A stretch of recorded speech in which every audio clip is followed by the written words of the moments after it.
Sentado em um local solitário, liberando a mente de todas as dúvidas e desconectando os sentidos, deve meditar com imóvel atenção no infinito, Atman, que é um sem segundo.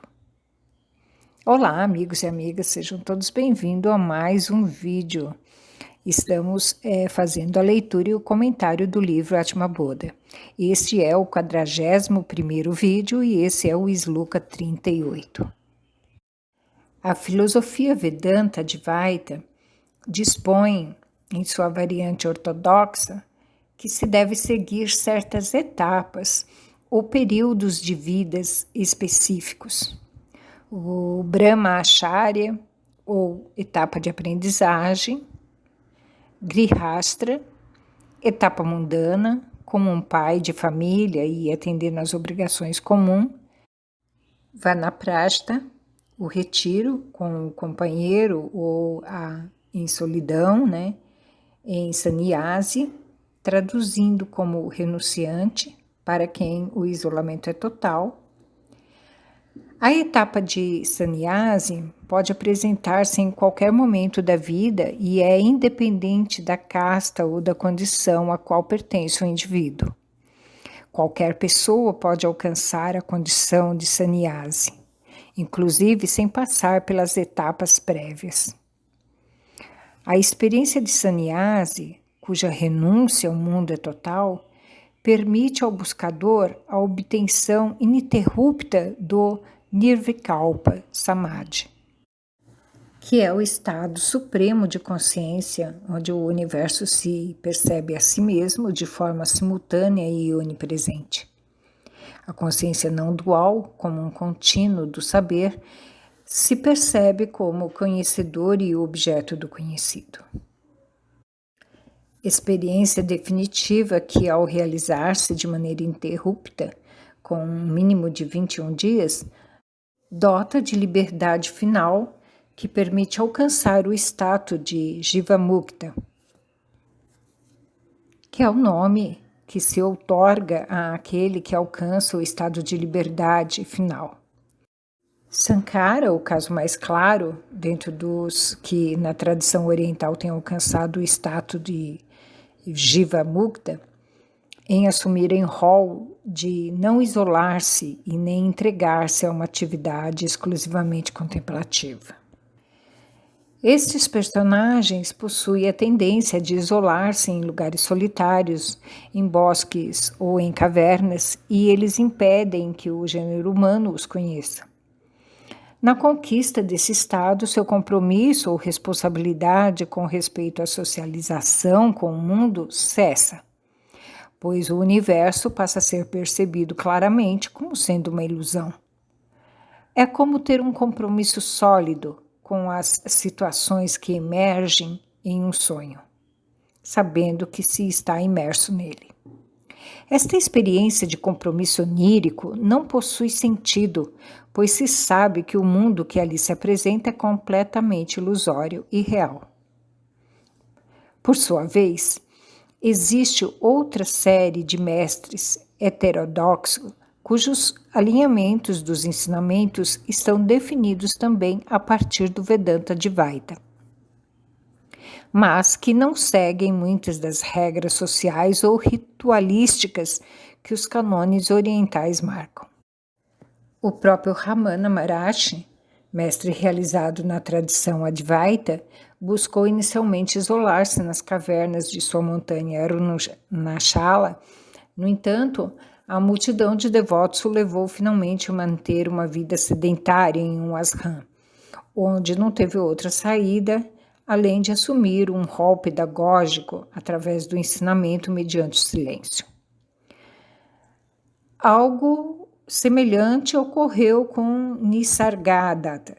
Depois de se estabelecer na realidade, marchou para os Himalaias para retirar-se a uma caverna. No trajeto se encontrou com um companheiro, também devoto de seu mestre. Ao saber pelo próprio Nisargadatta de que ele havia alcançado a realização, lhe disse: "Se já tem alcançado, para que mais vai ficar nos Himalaias? em vez de ficar em sua casa. A reflexão de Nisargadatta foi: pois é verdade, por que não regressar para casa? Coisa que finalmente o fez. Voltou ao seu negócio de venda de cigarros, local onde as pessoas o buscavam para fazer-lhe diversas perguntas. Finalmente, a quantidade de pessoas era tal que visitantes de todo o mundo acabaram por ir à Índia e escutar seu legado acerca de si mesmo. Por isto, uma característica da variante ortodoxa do Vedanta tem sido que a maioria de seus expoentes sejam anônimos. Na fração heterodoxa, não se considera totalmente necessário seguir uma ortodoxia baseada nos Vedas. Assim, temos o próprio Nisargadatta, que, após ter conseguido o estado, nunca assumiu, nem para si e nem para os seus ouvintes, uma forma de vida regida exclusivamente pelas escrituras. E, ao contrário, para Ramana Maharshi, grande parte de sua forma de vida e inclusive sua morte esteve sempre determinada em função das escrituras. Isto tem gerado o inconveniente de que a tradição, quando brilha com a própria força, graças à vivência da experiência interior de quem a tem alcançado o estado final, careça de uma coletividade agrupada ou de mestres que façam parte de uma saga. Pois o que finalmente tem valor é o fator do conhecimento de si mesmo. Ser a própria experiência e jamais o de ter sido discípulo de um mestre realizado ou ter feito parte de um ashram ou instituto de ensinamento. Existe outro aspecto interessante a tratar que se apresenta assinalado pelas palavras do Sloka. Liberando a mente de todas as dúvidas. Originalmente, a Sloka afirma, liberando a mente de todos os desejos. A maioria das culturas espirituais possui um grande time de moralistas, o que leva a assumir que a mudança necessária que deve produzir o devoto é simplesmente ética ou moral. Por isto, se tem apresentado uma luta direta contra o desejo, que parece ser o inimigo feroz contra o qual se deve combater. Isso tem levado a um sem fim de erros terrivelmente contraducentes, pois o caminho que se deve seguir de nenhuma forma é moral. A busca interior não é uma luta do bem contra o mal, como se tem apresentado por quase 2000 anos. O verdadeiro caminho é o do conhecimento, que busca erradicar a ignorância. Devido a isto, é a dúvida e não o desejo o que deve ser restringido. O trabalho é sobre a mente, o que determina evidentemente em um tipo de comportamento adequado a compreensão que se estabelece. Mas jamais o trabalho interior é a busca de um tipo de comportamento social ou ético, onde a mente facilmente se mantém em cobiça, na hipocrisia, onde se pensa uma coisa e se faz outra. O desejo em suas diversas facetas, resumidas muitas vezes na sexualidade, tem adquirido o tom de negação, algo sujo e até de perversão.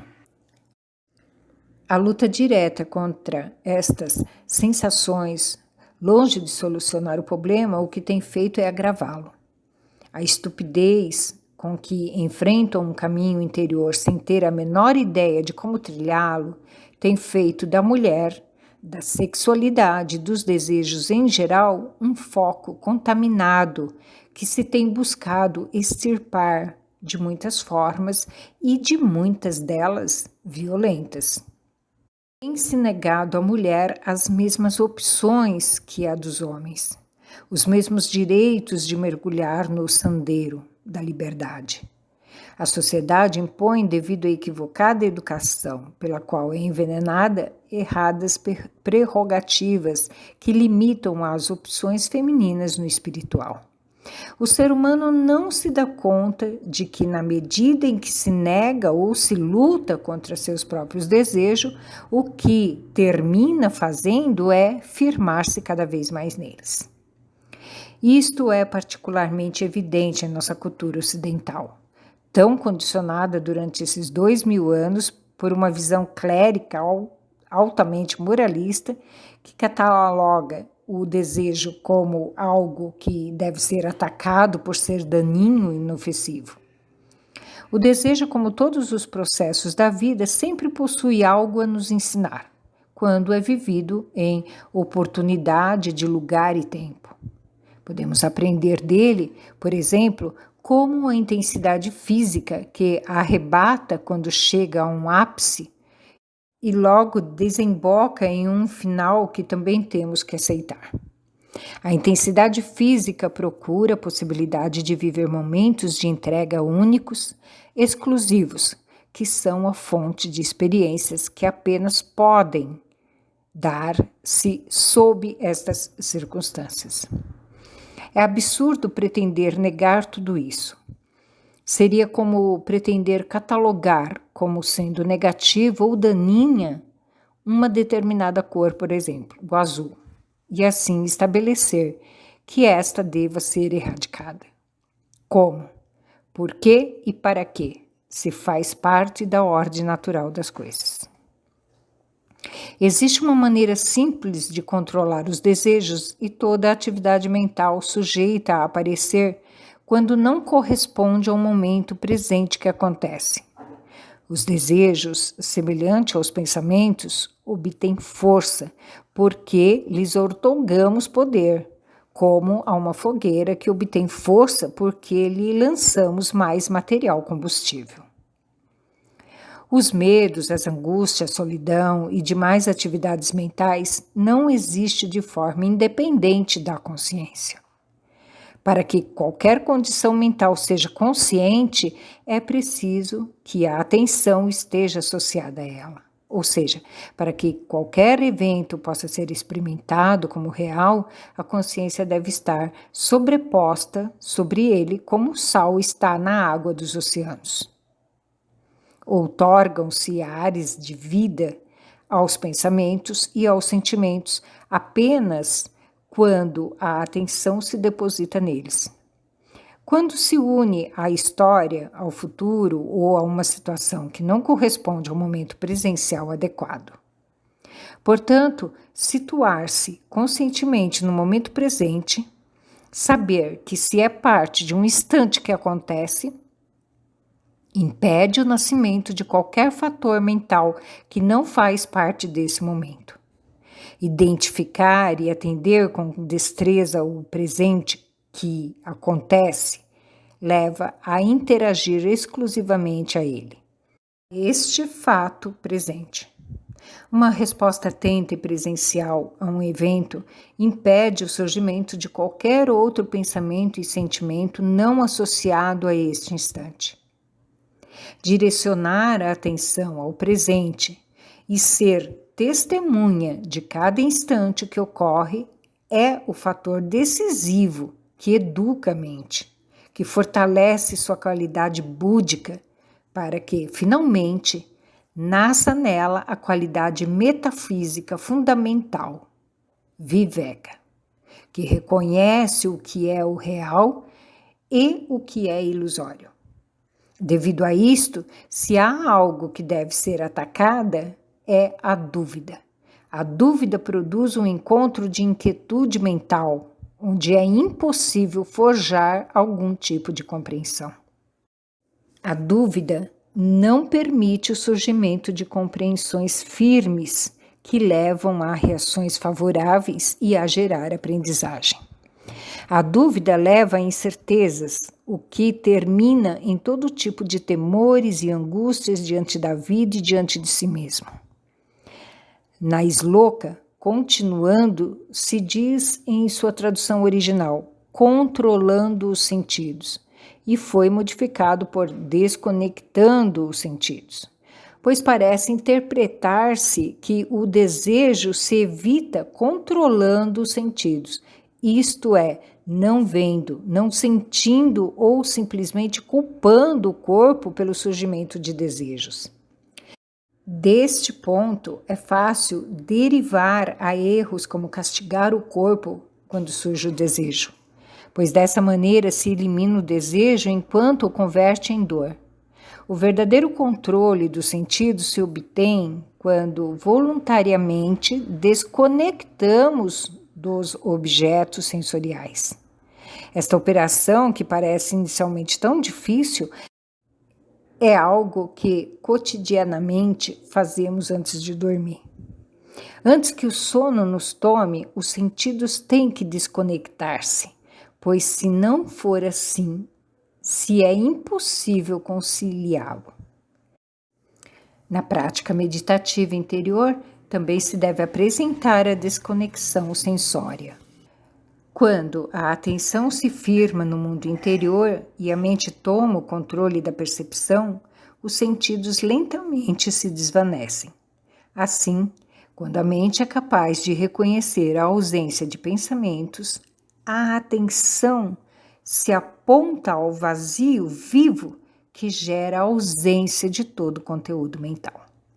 Quando isso ocorre, os sentidos se desconectam de forma natural, tal como ocorre momentos antes que chegue o sono. Desde aqui, os sentidos desconectados possibilitam que a atenção possa estabelecer-se em estados interiores mais firmes, até que finalmente se possa firmar-se em si mesma, ou seja, atender a própria atenção. Para finalizar, este shloka vem nos mostrar, nos ensinar a meditar, colocando toda a nossa atenção em Atman. E para colocar toda a nossa atenção, precisamos desconectar de todos os pensamentos, sentimentos, preocupações, sons, desconectar da pessoalidade, desconectar de todo o existente, desconectar de tudo que faz parte do mundo da dualidade. E a primeira coisa que ele nos diz é sentado em um lugar solitário. Então, devemos procurar estar num lugar tranquilo, sem agitações, porque sabemos que a mente, ela tende a se distrair. Tudo que passa por você, você simplesmente deixe passar, sem se relacionar com nenhum pensamento, nenhum sentimento ou alguma percepção. Não preste atenção em nada, esvazie-se completamente, deixe que tudo que surgir desapareça. E com esse hábito de meditar, surgirá a percepção desse ser, vibrante, pulsante, que é a consciência em si, que está sempre presente e de onde tudo surge, e que só podemos perceber quando nos desconectamos de tudo, quando somos capazes de nos concentrar diretamente no ser. Ao concentrarmos no ser que somos, controlamos a mente. E à medida que essa capacidade aumenta, aumenta também a nossa habilidade em 100% em desenvolver uma atenção inabalável no Atman. Ao desenvolver essa atenção inabalável, nenhum ambiente, mesmo na agitação, não terá o poder de nos perturbar. Essa contemplação no ser não pode ser confundida com uma ação, porque essa contemplação é uma visão de liberdade, de ilimitações, de plenitude, de alegria, de paz. E quanto mais independente do mundo da dualidade você for, tanto maior será a sua prioridade em estar nesse estado de graça divina.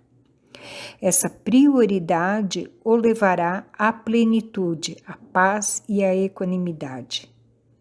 Mais visão terá da ilimitação, da liberdade e da infinitude que você é. Vou deixar aqui na descrição um link de uma meditação guiada, que é um mergulho no ser. vocês podem estar fazendo essa meditação, porque os parâmetros seguidos para essa meditação foi justamente o que nos ensina o Sloka 38. Então é só. Agradeço a escuta atenta de todos, compartilhe os vídeos, se inscreva no canal, acione o sininho para que vocês sejam notificados dos novos vídeos e espero vocês no próximo vídeo. Bom estudo, Namaskar.